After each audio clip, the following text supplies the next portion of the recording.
Throughout the morning, Alex Murdaugh taking the stand in his own defense in the double murder trial for the deaths of his 52-year-old wife, Maggie, and 22-year-old son, Paul, claiming that he did not shoot his family members, but for the first time admitting he's been lying to law enforcement about not being at the kennels and about his whereabouts at different points throughout the night of the shooting. Joining me now, NBC's Katie Beck in Walterboro, South Carolina, MSNBC legal analyst Danny Cevallos, and former U.S. Attorney Harry Litman.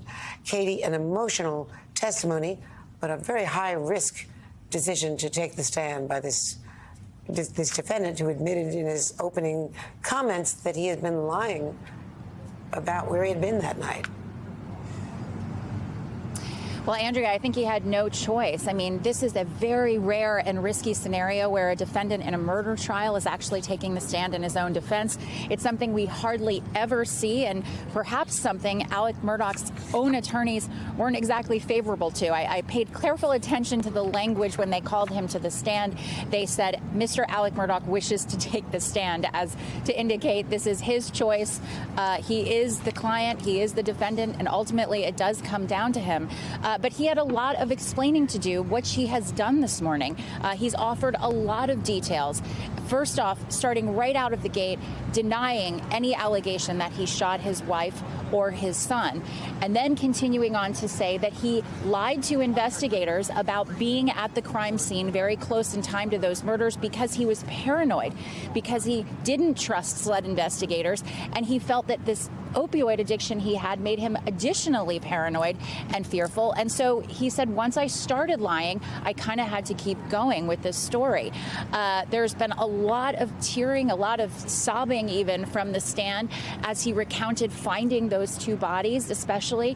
It's been the case throughout the trial. So the jury is not seeing him weep for the first time. They've been seeing him weep from that table for the past 5 weeks.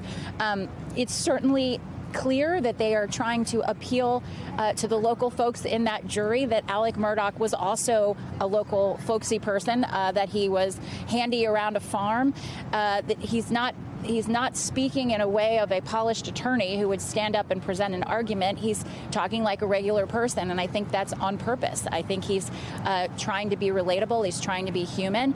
And at this point in the testimony, he's talking about things he did that didn't make sense in the moments he was calling 911 to sort of show a line of thought that he was under duress. He was upset, and he was doing things that, frankly, were inconsistent with the way he would have normally done them, and that also is sort of bolstering the defense's case in the sense that they know these inconsistent statements he made to police are going to be coming up on cross-examination, and they can say, but look, he also made inconsistent statements when it didn't matter. He was upset, he was under duress, he was taking opioids, and that explains a lot of what was going on there. So we'll see how this all plays out during cross-examination. There is going to be a lot for prosecutors to work with. He's offered a ton of details just in this short period of time on the stand.